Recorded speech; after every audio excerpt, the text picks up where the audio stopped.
Hello everybody. If you missed it, make sure you check out. We talked about the entire series, more of a general, of Everworld, a great late 90s, early 2000s, like when we were elementary school, middle school, just in general. And now we're going to get a little more specific, talking about the first six. So I separated a bit because the other one was mostly spoiler free. We talked about a few things, but this is going to be spoiler territory. So if you've not read these and you're interested, check them out before checking this out. You've had like decades to read this, so yeah. Stop now. You've had 25 years, so now. That's so crazy. I feel like it's like we're old. 2003. Turning into dust. Oh no. All right, so starting off with book one. Book one. So we get Norse mythology. We have Senna at the very beginning. We don't know what's happening. This was like such a cool introduction, and you're like, what is Senna? Did she actually bring these kids in, or like?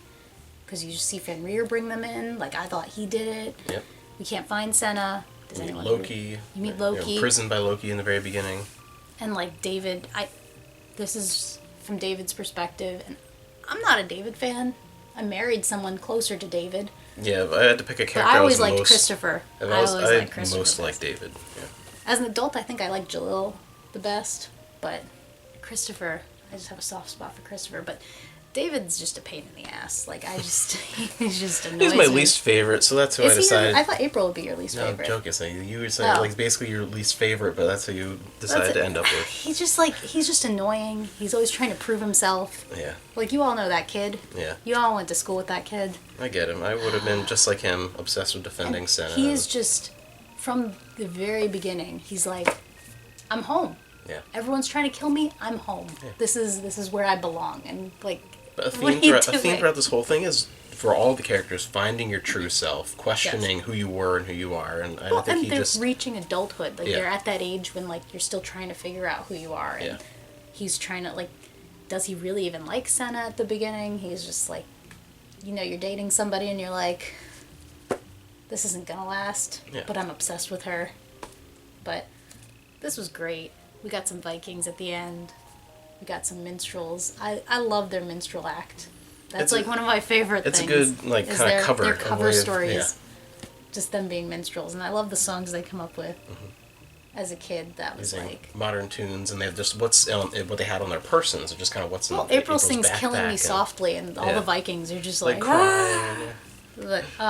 Just a great book. I loved this. Sucked me in. Yes. I don't know why it didn't suck you in. Shame on you. Shame on you. I actually don't really remember my mindset, because we were talking about this, because again, this is more for people who have read the series. These next couple of videos talking more, if you're familiar. And I had only read the first 3 back in the day of the series, and I genuinely maybe just didn't make an impact, or like I don't know. Maybe I was reading so many other things at the same time. You could be reading something else too. Because I don't actually remember why I didn't read any more in the first 3. Especially rereading them, I remembered the first 3 as I was reading them, and I don't remember why I didn't. I don't remember the circumstances. Happens so often with series. I think I was just reading so many other things at the time, and it just didn't. I don't know. But it didn't resonate. Yeah. But this next one,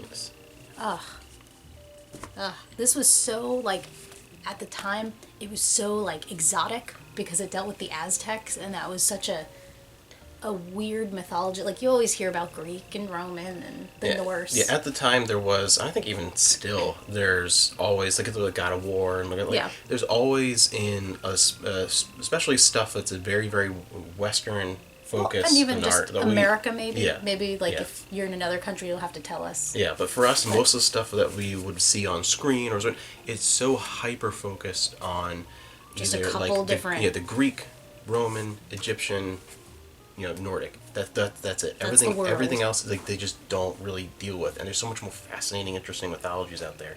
Well, and this was such a different, like, such a deviation. Like, Huitzilopochtli is starving his people. They're becoming cannibals, and like that was such an interesting, the sacrifice. Like it was so exotic at the time. You're like, wow. And this series really got me into mythology. Like I loved mythology before. We watched Xena, we watched Hercules. Like you're really into it. But this was like speaking to me at my level at the time, and so it really got me interested in Aztec mythology, which was cool. It was different and it's from Christopher's perspective, and I love Christopher so much. Yeah. like as an adult now, looking back, you just want to like hug him. Like I wanted to date him back in the day, but now I just, oh, honey, it's okay. Like, oh. Then we get into book 3, a little more the familiar territory with the introduction of Merlin. Which is also a mythology that is way overdone where we come from. Yes. Because Merlin and the Knights of the Round Table. They're willing and able. It's the round table. Not that kind of round table. But this one was good. I wasn't like as fond of this one. This was April, wasn't it? This is April. Yeah. No, I really took it, but I was also a little bit fearful in this one that it was going to like abandon anything that was different and go straight up like the rest of it is just because a lot of these have done that where it turns into like Merlin and Knights of the Round Table and like a little bit of like at the Norse in the beginning and like anything else is just kind of put to the sideline. But you know, as we get later on, they did go a little more. I was pretty suspect with the blood transfusion with the pens. I feel like sometimes these teenagers. Like, I know they're falling asleep, and every time they fall asleep, they can go research things. But there's a little bit of suspension of disbelief as an adult reading some of these that, like, no, you didn't figure out how to make a bomb. No, you didn't figure that out. Like, no, this is stupid. Well, they get even more complex as they invent an entire communication system soon. But still a good one, but definitely not my favorite. This one. This was one of my favorites of the early ones. Because you can do Norse mythology and have Loki and Odin and Thor, but to do Norse mythology and do hell correctly. Yeah, do it well. Like,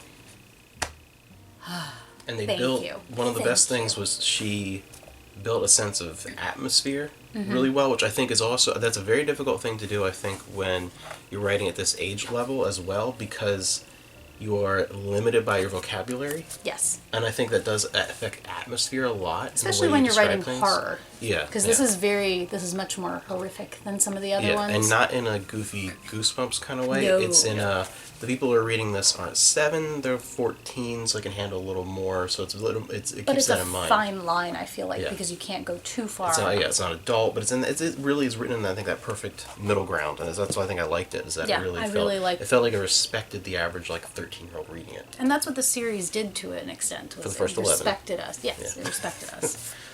Which will change. But this one... Again, like the psych over there. I love Nidhogger. He's great. This is so great, and it deals with like more Celtic. Yeah, I enjoyed it, and an interesting. It wasn't just this degrading, like you look at me, I'm a leprechaun. Like it was, there was something a little more authentic and interesting about the usage. Well, even the satyrs and like it was more adult than I think the dryad. It was much more adult than we normally get at that age, and. Like, it felt like it was respecting us. And even as an adult, it feels like... And if this one, too, as well, I think, in going with that, it definitely portrayed, I think, that confusing beginning sexuality, like that I'm attracted, don't necessarily not understand how to express it. Yes. Like, I think that awkward kind of young teen thing, it was done well. In this one, I think it's a theme throughout it, but I think it's the first time it's really tackled in a way. The only thing, again, is Jalil, like... magically creates this like ridiculous establishes an entire communications network that spreads throughout like the world. Yes. And it's very interesting concept, but again, it does stretch the believability. Yeah, I think as an adult, there's as a kid, this was much more believable that he did this. Oh yeah, but now it's like, maybe if the characters were 30 and had like some life experience, Even then, that would be ridiculous. But I think this one also, because we have like. You have Senna with you, and then you don't have Senna with you, and you're constantly trying to figure out her relationship to everybody because it's where she confusing. Lies, and she's always on the edge of like, betraying them too. Yeah, and I think David grows a little bit in this one. He kind of distances himself a little bit more. Yeah. But this is when things start to get real. Yeah. This is the danger become the big baddie. You finally meet him, which is awesome. I love Ka-Nor. I wish there was more Ka-Nor, especially at the end. Yeah, we'll get to that. But you see the actual big baddie, Ka-Nor, the God Eater from another planet. We'd met some aliens before, but they were nice aliens. It was, it wasn't like crazy. Yeah, the Kuhash. The Kuhats are fine. Yeah. They like allude to there being some other species of aliens, but when you start to meet the Hetwind for real and meet their city, and things became like, oh no, like you watch him kill a demigod, and that's crazy. That's nuts. Yeah, this is where And it shows like, oh, it's building up to something much bigger than even just magical creatures and gods and traveling along. Like there is an end game here that's going to be a huge epic thing. Because before, that's what it's building up to. I think these other books, they're just trying to get out. Yeah. They're just trying to get back home. This one, I think it starts, especially like in definitely in David's mind and Christopher's mind, you start to see that like we need to fight. Yeah, we need to they're more involved in the larger conflict. World. And they become entangled in this, and I think this is where the divide really happens for me. That things are starting to get real. This is starting to get like we're gonna be part of this world because we're gonna fight this. Yeah. And it got so sci-fi. It was so cool. This is the point for me too, where I was always a little less interested, but definitely from here on become far less interested in what's happening to the real world versions of themselves. Because this entire time, every character has a B plot of like April like questioning her faith, and like other people dealing with, you know, a racist work environment, like, you know, school issues, family issues, like those things are all happening. But that more kind of realistic teen drama stuff wasn't as interesting. I kind of wanted to get back to we compare it to the fantasy world. It was only interesting from this point out in when it affected the fantasy world. Well, and there was an amusing perspective of like, oh, I'm sitting here taking my math test, and all of a sudden I find out I'm going to be sacrificed to Aztec gods, and I scream a curse word, and everyone's like... I come to, and like, you know, someone's ordering a latte as I'm working at Starbucks. It's like, this feels so pathetic compared to like what, you know, the separation really starts to take over of like, which world is what's your really priority more real. and yeah. And the idea too, because they're uncertain for a long time, like if they die in one world, are they dead in the other? Like that's a fear too all the time. I'm in this dangerous environment. Well, and even when Senna's with them, she doesn't explain anything. Yeah. She won't tell them anything. Yeah. Or like there's also this fear too. It's like, well, if I die in that world, does that free me completely? Like I'm separate, or does it mean I'm dead in both? Like it's interesting. But anyway, so that's the first half. Just kind of talking about those, you know, as we go along. And again, we'd love to hear your input as well, especially because these are more for like people who are familiar with the series, and we're just talking. And I didn't know anybody else besides my friend who I like forced this upon. So join us next time. We'll go over the second half.